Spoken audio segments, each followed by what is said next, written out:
It's such a pleasure to be with you this evening and to be talking to you, especially about this topic, because we're right in the middle of uncertainty. I looked it up. I looked it up in the dictionary. There was something about it that irritated me because the first part of it said, it's the state of being uncertain. It drives me nuts when I look up something and it describes itself in its definition. But the thing that was nice about it is that it said times of uncertainty and danger.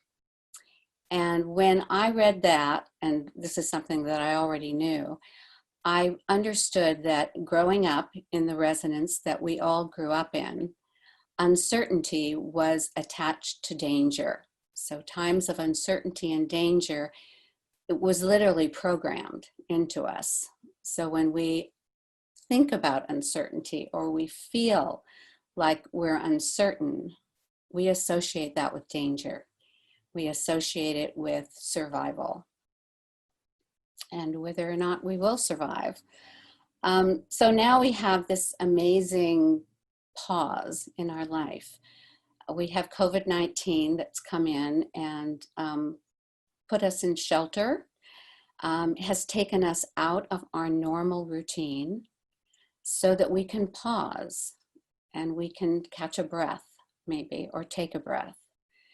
And when we look at uncertainty from that perspective, we know that we're going to be processing danger and we know that we're going to be processing fear because we grew up in it.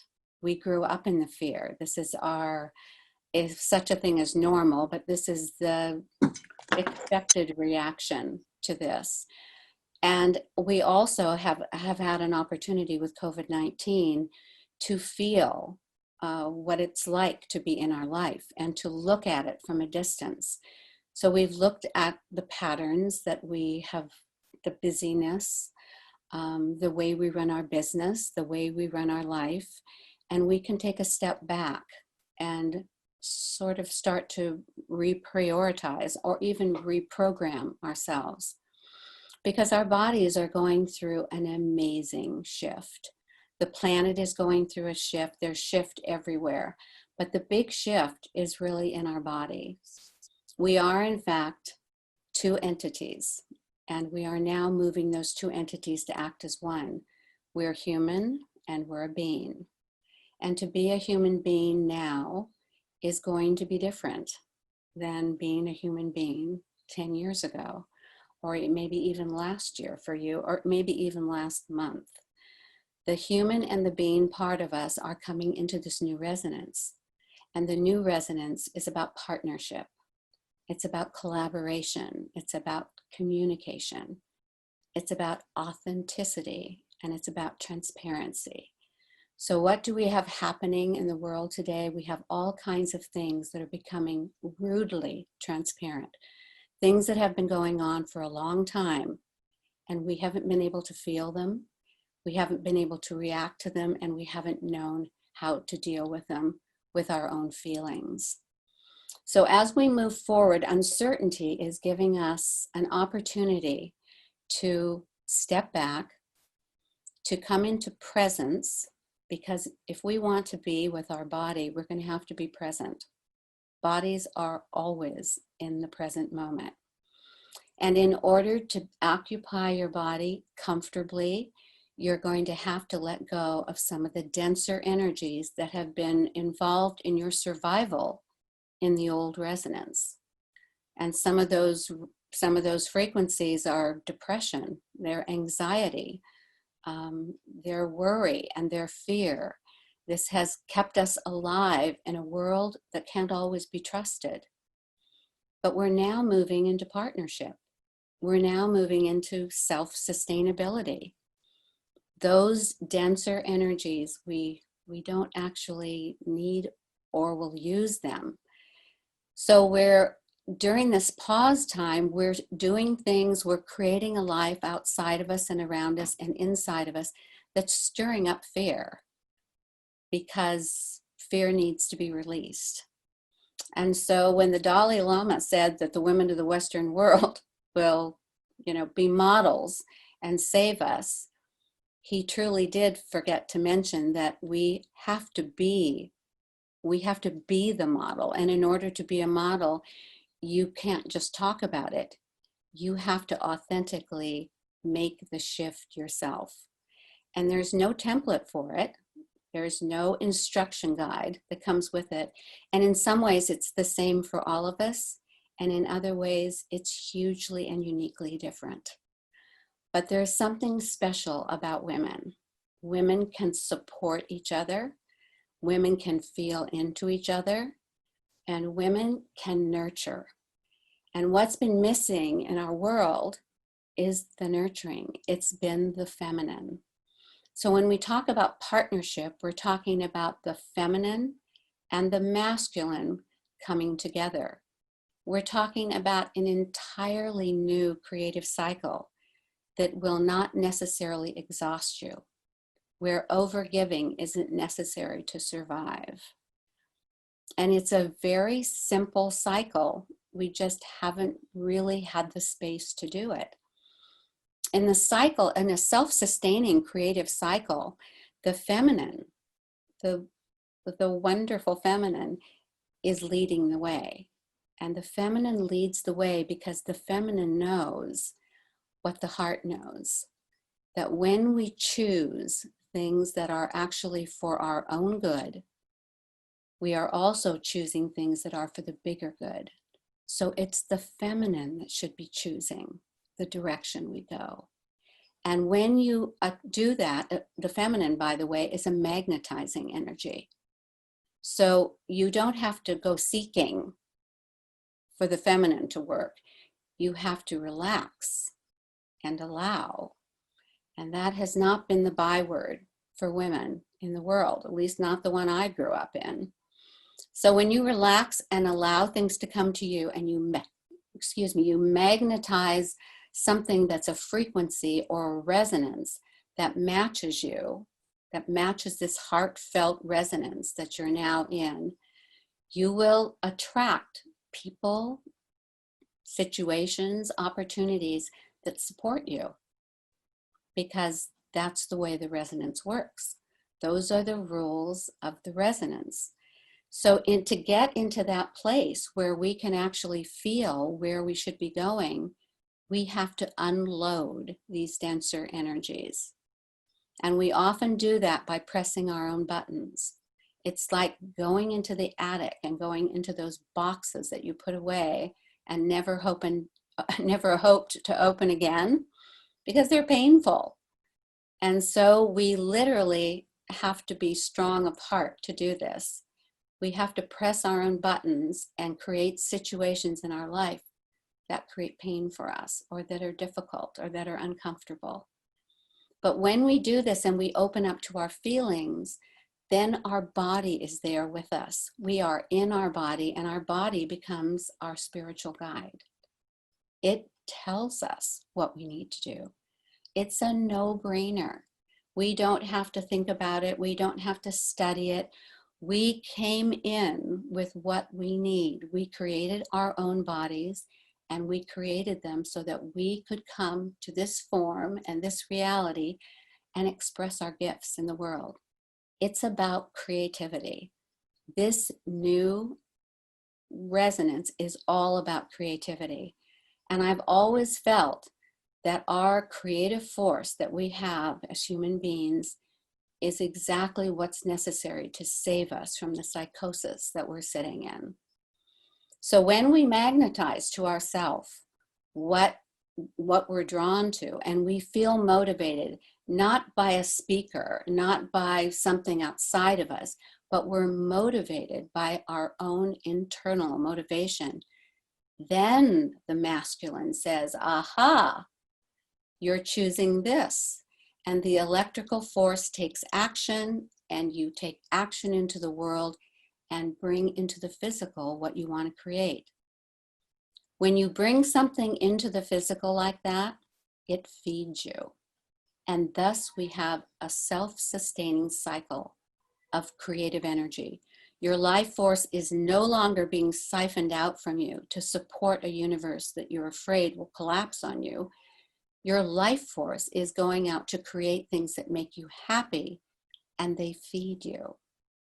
So having a self-sustaining creative cycle like that is creating with grace and ease, something that I have always thought would be wonderful.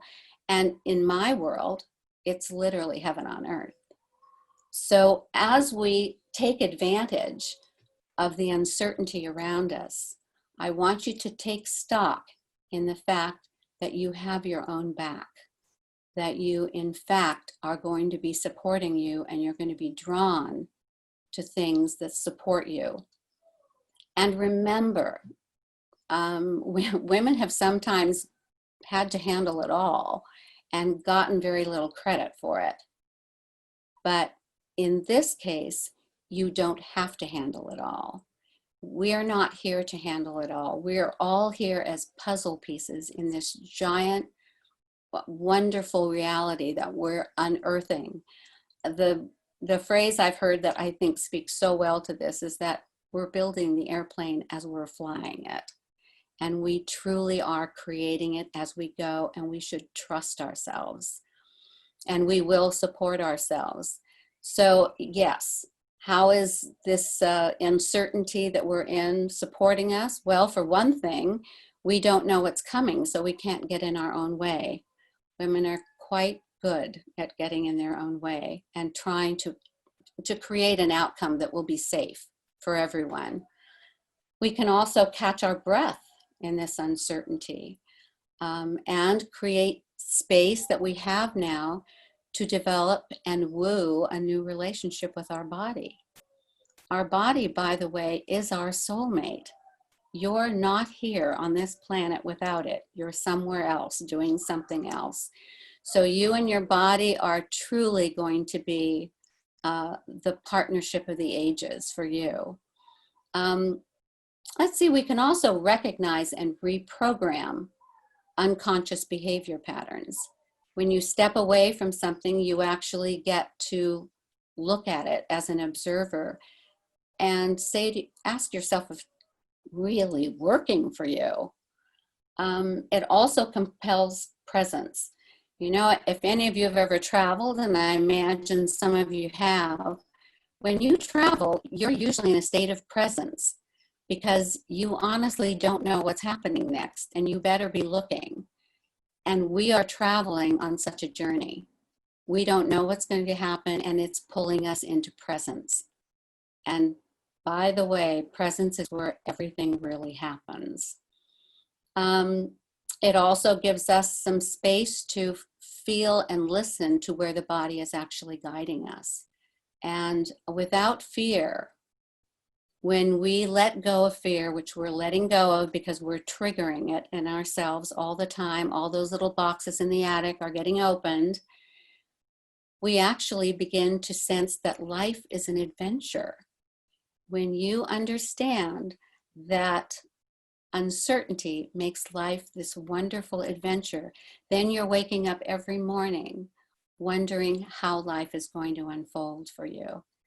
So uncertainty provides you with that. Children have it. They love it. They're constantly in their imagination wondering what's coming. That will be you. It's true, however, there definitely are some moments with the uncertainty that are very fear-provoking. So I wanted to give you some of my ideas on how to handle that. First of all, I would like to suggest that you keep your eye on where you're going. There are lots of distractions. Distractions have been a wonderful way to sort of siphon off our energy, and many of them are fear-based. So keep your eye on where you're going. What is your overall goal? My overall goal is to be happy. It's to laugh more, and it's to love life. And I'm not going to be too picky with how that happens. It won't happen in a linear way. So the mind is not going to help you here. You're going to have to set the mind back and trust that your own intuition will guide you to every decision that will support you and sustain you. I think you should try to relax a little more. And you can if you trust that you have your own back, that you are there for you, that all of your many abilities are going to be working together, that this is not about separateness anymore. This is about collaboration. This is not about I have to do it all myself anymore. This is about communication and trust in that intuitive guidance. We are literally rebirthing our bodies. And for any of you women that have gone through birth, and of course we all went through it to get here, it's not the most comfortable process. It's very compressive. But once you're in that birth canal, there's no turning back. And I can't imagine that anyone would want actually to go back. Even though it's a bit uncomfortable, it's taking us to a beautiful place. I would encourage you too to wake up to what's happening around you. Your own critical thinking skills are so important. And just to notice what's going on beneath you, just with your own awareness, there's a lot of things that are going to come up. There's a lot of ideas. There's a lot of actions that are going to become transparent. Some of them will be rather dark. And I think we're seeing some of that. So watch for it. Watch where you're putting your energy. You know, you can be aware of something. You can watch something. Remember that when you put your attention on something, you're feeding it. You're making it bigger. You're making it larger. And so I just ask you to be aware of what you're feeding. Because when you feed something like that, your whole body will match it. And you may go down with it. Awesome. I'm pretty sure you'll all bounce back up. But you'll actually get to know this feeling of when you look at something, when you think about something, those thought forms are really powerful. And there's a mental image picture that comes out there and your body matches it. So be careful of your thoughts. When you react to someone and you think of blaming them or you get triggered by someone, it's generally not them. It's generally a thought that you have about them. It's generally a judgment that you have about or an expectation of how you think it should have turned out. Listening to your body, super important, and keeping your heart open. It's a very, very simple thing. It's not always easy to keep your heart open. But when you can keep your heart open, everything will move. And not only you, but the entire planet. Well, I work with people. It's in, of course, a very simple way. I'm such a simple person. When I work with people, I just ask them to say their name. And then out in front of me, they put a mental image picture. And it's generally of what they want me to bring into the forefront of their awareness. So I simply, because energy is just information, I just read it. I read their information because we're all books. And we are all building, we're expanding our script. We should all be talking to Val. We're all expanding our script. And so awareness is the key to actually that expansion. So what I really do is sometimes I bring people back to themselves by what I say. They're kind of lost in the uncertainty or the doubt. And sometimes they just want information. They want to know, why am I in a relationship with this person? What's happening here? What am I learning? Is this a short-term relationship or long-term relationship? So I just provide the next step for them to move. There are lots of ways to do it. It'll be unique for everyone. Some people go to a quiet place within themselves. Some people simply own that they're creating their life. And so when something happens that's confronting in front of them, instead of resisting it, they ask themselves, what am I learning from this? Why did I create this for myself? When you empower yourself, knowing that you're creating the life that's happening outside of you, it changes everything.